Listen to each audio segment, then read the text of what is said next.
오늘은 다시 일어서야 합니다 라는 제목으로 말씀을 전하고자 합니다. 우리 옆 사람과 한번 인사하겠습니다. 사랑합니다, 덕분입니다. 한번 인사하겠습니다. 우리 이번에는 이렇게 한번 인사해 보겠습니다. 당신이 있어서 참 힘이 됩니다. 당신이 있어서 참 힘이 됩니다. 아멘. 네, 저는 여지껏 살면서 많은 예배를 드렸습니다. 특히나 제가 모태신앙이기 때문에 어머니 뱃속에서부터 시작해서 지금에 이르기까지, 또 사역자이기 때문에 많은 교육부서를 맡아서 예배를 드렸습니다. 그런데 그 중에 기억에 남는 예배를 하나 꼽으라면 제가 잊을 수 없는 한 아침 예배가 생각이 납니다. 그러니까 제가 우리 교회에 오기 전 울산에서 사역하던 교회의 이야기입니다. 그날은 오늘과 같이 정말 8월 말 마지막 주일, 정말 무더운 한여름이었습니다. 저는 평소 주일 아침과 다름없이 예배를 준비하고 있었습니다. 여러분, 원래 사역자들은 교회에 오면 가장 먼저 무엇을 해야 되는지 아십니까? 아십니까? 바로 에어컨을 켜는 겁니다. 더욱이 한여름이면 에어컨을 켜는 것이 굉장히 중요합니다.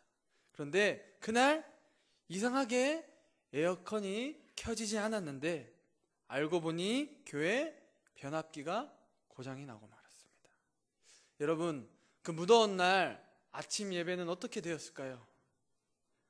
엄청난 땀은 물론이거니와 이 마이크가 작동되지 않고 조명도 켜지지 않아서 어두침침하고 정말 예배드리기에 최악의 환경이 되고 말았습니다. 당시에는 부목사님께서 아침 찬양 인도를 하셨는데 몇 절을 부르시는지 하나도 들리지가 않았습니다.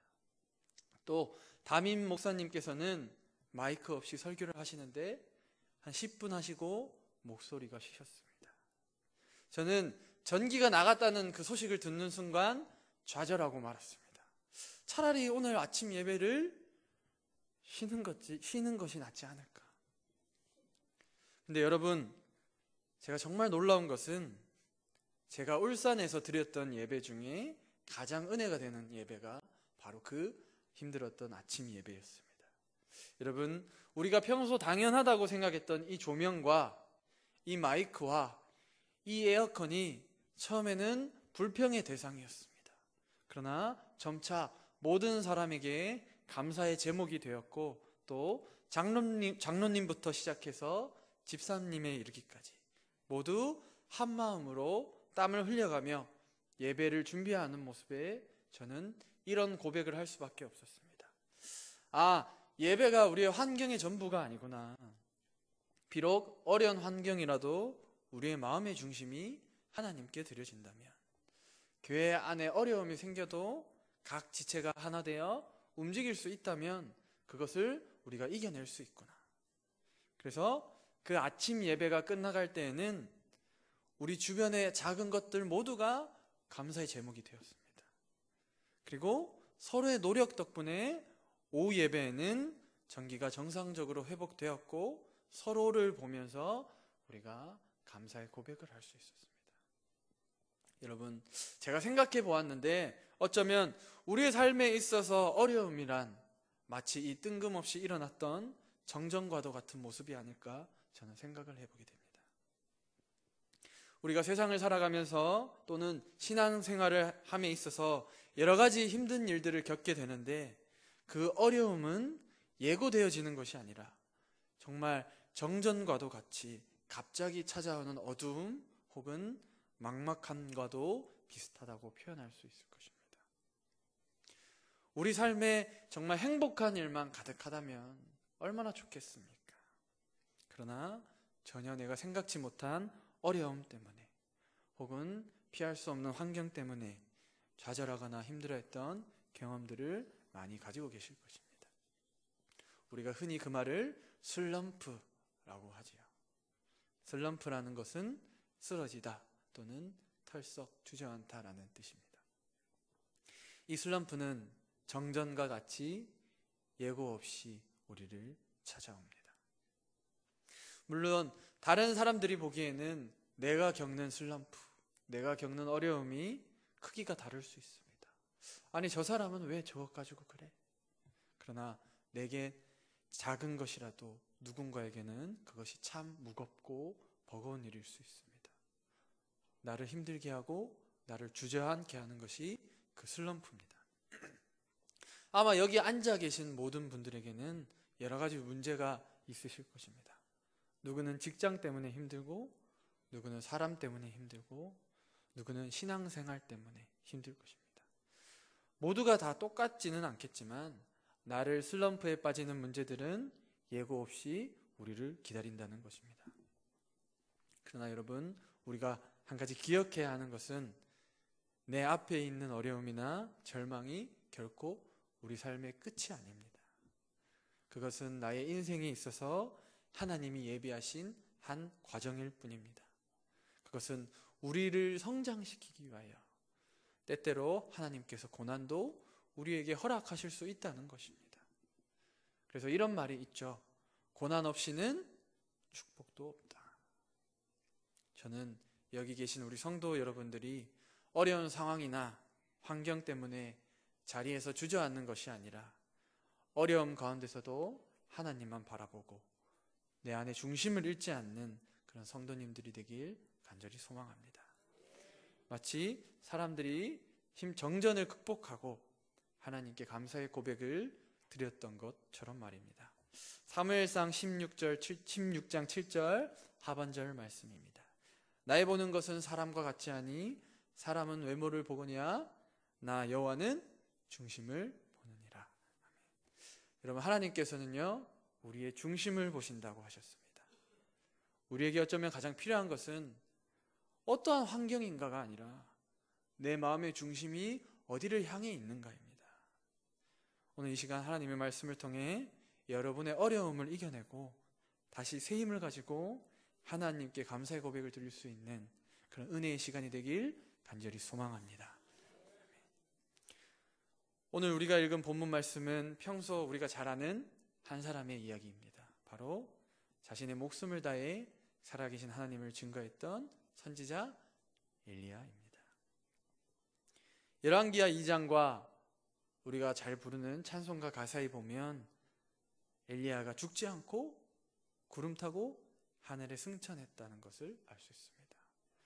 그것처럼 엘리야는 정말 신실하게 하나님을 섬기고 담대하게 하나님의 말씀을 선포했던 사람입니다. 그는 자신의 생명을 다해 하나님을 위해 일했고 또 소외된 자들을 위해서 행동하던 사람들이었습니다. 뿐만 아니라 마가복음 9장에 보면 예수님께서 모세와 엘리야와 함께 변화산에서 이야기를 나눴다 할 정도로 어떻게 보면 우리 신앙의 롤모델이라고 할 수 있습니다. 그런데 놀라운 것은 그런 엘리야에게도 신앙의 슬럼프가 찾아온 적이 있었다는 것입니다. 이 열왕기상 19장 전에 18장은 우리 성경에서 볼 수 있는 가장 극적인 하나님의 승리의 장면이라고 할 수 있습니다. 성경에는 극적인 수많은 명장면들이 있습니다. 예를 들면 모세가 홍해를 갈랐을 때, 여호수아가 여리고성을 무너뜨렸을 때, 그리고 다윗이 골리앗을 쓰러뜨렸을 때, 그 중에서도 엘리야 홀로 바알의 선지자 450명을 물리쳤던 이 승리 장면은 정말 우리가 꼭 기억해야 할 좋은 장면이라 할 수 있죠. 이 18장 말씀에 잘 나와 있듯이 하나님께서는 이스라엘 역대 왕 중 가장 악한 왕이라고 불리던 아합에게 자신의 종인 엘리야 선지자를 보냈습니다. 그리고 18장 1절 말씀을 통해 이렇게 말씀하십니다. 여호와의 말씀이 엘리야에게 임하여 가라사대 너는 가서 아합에게 보이라. 내가 비를 지면에 내리리라. 엘리야 선지자는 아마 부푼 마음을 가지고 하나님이 주신 용기를 가지고 아합 왕 앞에 서게 됩니다. 그리고 외칩니다. 그래, 드디어 하나님께서 이 이스라엘을 변화시키려 하는구나. 때가 되었다. 내가 담대하게 전하자. 엘리야는 당당한 모습으로 아합 왕에게 나아가 한 가지 제안을 하게 됩니다. 그것은 여호와의 선지자와 바알의 선지자가 갈멜산에서 서로 각자의 신에게 기도를 하는데 먼저 제단 위에 불을 내리게 하는 신이야말로 우리가 진짜 섬겨야 할 신으로 모시자는 것이었습니다. 당시 22절 말씀을 보면 바알을 섬기는 선지자는 무려 몇 명이죠? 450명이 그 대결에 참여했다고 합니다. 그러나 여호와 하나님을 따르는 선지자는 오직 엘리야 한 명이었습니다. 그는 자기 혼자임에도 불구하고 당당하게 하나님의 이름을 외쳤습니다. 하나님이 나와 함께 하신다라는 믿음을 가지고 나아갔습니다. 그리고 우리가 다 알다시피 바알을 섬기는 자들이 기도할 때는 아무 일도 일어나지 않았지만 엘리야 선지자가 하나님께 기도했을 때는 제단 위에 불이 떨어지게 되었습니다. 그리고 결국 하나님의 살아계심을 모든 백성들이 알게 된다는 내용입니다. 이스라엘 백성들은 모두 외쳤을 것입니다. 그는 하나님이시로다. 여호와 그가 하나님이시로다. 여러분, 이스라엘 백성들의 환호 소리를 들었을 때 엘리야의 기분이 어땠을까요? 정말 기뻤을 거라고 생각합니다. 아마 감격했을 것입니다. 드디어 내가 그렇게 힘들고 기다리던 하나님이 주신 승리의 때가 이날이구나. 내가 남아서 기도했더니 하나님이 알게 하셨구나. 그는 자신감이 가득 있었을 것입니다. 드디어 이제 됐어. 이제 내가 돌아가면 이스라엘 백성 모두가 하나님을 섬길 거야. 이제 진짜 그들이 하나님께 돌아갈 거야. 엘리야는 아합 왕과 함께 마차를 타고 궁전으로 돌아갑니다.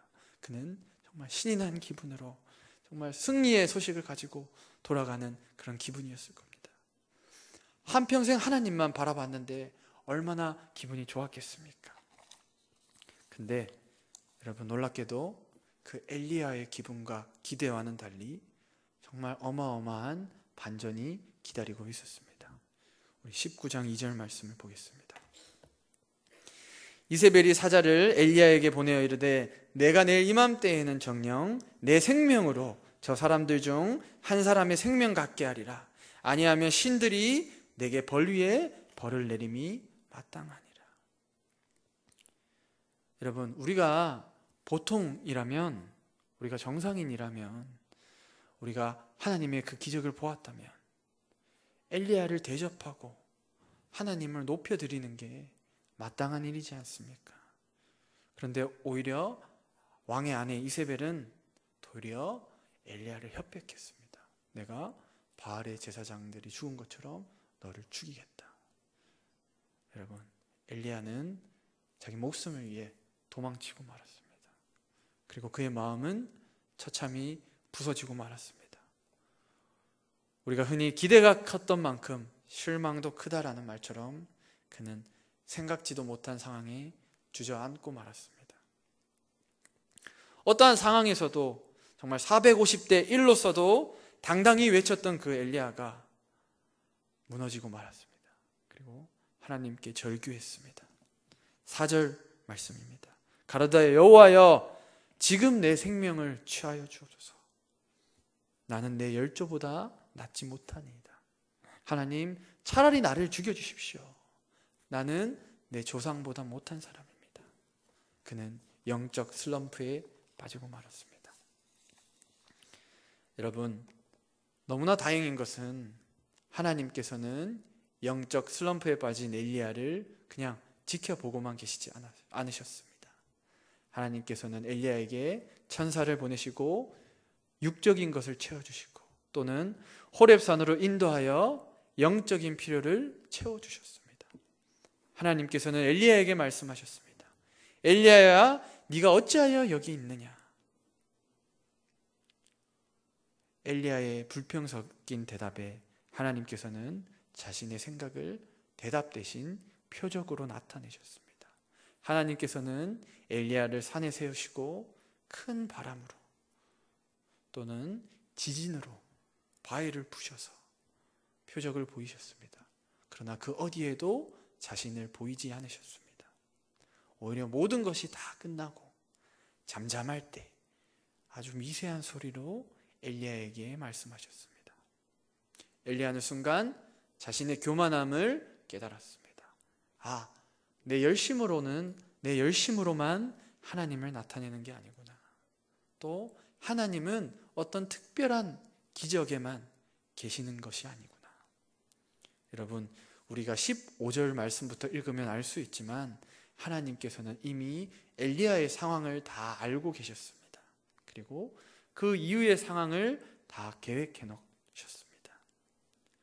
그 악한 아합 왕을 무너뜨리는 일, 그리고 제자 엘리야 선지자를 세우는 일, 그리고 18절 말씀에 보면 엘리야가 알지 못했던 7,000명의 영적 동역자를 하나님께서 세우셨다는 것을 우리가 알 수 있습니다. 엘리야는 알지 못했지만 구원의 계획을 하나님은 끊임없이 실행하고 계셨다는 것입니다. 사랑하는 여러분, 우리가 신앙의 슬럼프에 빠지는 가장 큰 이유는 내가 가지고 있는 열심의 기대가 하나님의 뜻보다 크게 보일 때 우리는 주저앉게 됩니다. 하나님이 진짜 우리에게 원하시는 것은 어쩌면 내가 더 많이 봉사하는 게 아닙니다. 우리는 신앙에 대해 만족할 때, 내 행동에 대해서 내 스스로 만족할 때가 참 많습니다. 그러나 하나님이 진짜 기뻐하시는 모습은 나에게 비록 어려운 환경이 주어졌다 하더라도, 내 뜻과는 다른 상황이 나를 찾아오더라도 흔들림 없이 하나님을 믿는, 그 뜻을 바라보는 그 신실한 믿음입니다.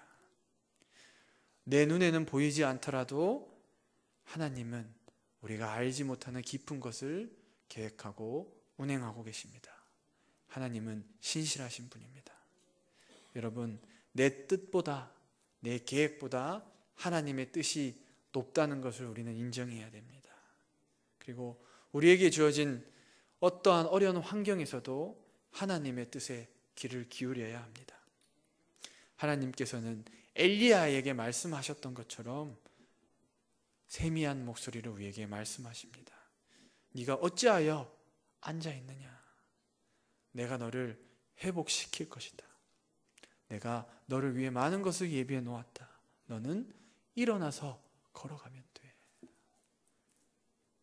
오늘 말씀을 맺겠습니다. 찬양 중에 이런 찬양이 있죠. 무화과 나무 잎이 마르고 포도 열매가 없으며 논밭에 식물이 없어도 우리가 기쁜 마음으로 하나님께 예배 드려야 하는 이유는 주님이 지금도 우리와 함께하고 계시다는 겁니다. 그리고 지금도 신실하게 일하시고 계신다는 겁니다. 우리가 하나님의 계획을 미리 본다 한들 우리의 머리로 그것을 이해할 수 있겠습니까? 우리는 매 순간순간 감사함과 말씀의 순종함으로 하나님의 뜻을 알고 살아야 합니다. 우리가 주저앉을 때에도 하나님은 우리를 포기하지 않으셨습니다. 여러분, 혹시 지금 여러분에게 어떠한 영적 문제가 있습니까? 아니면 어떠한 슬럼프가 있으십니까?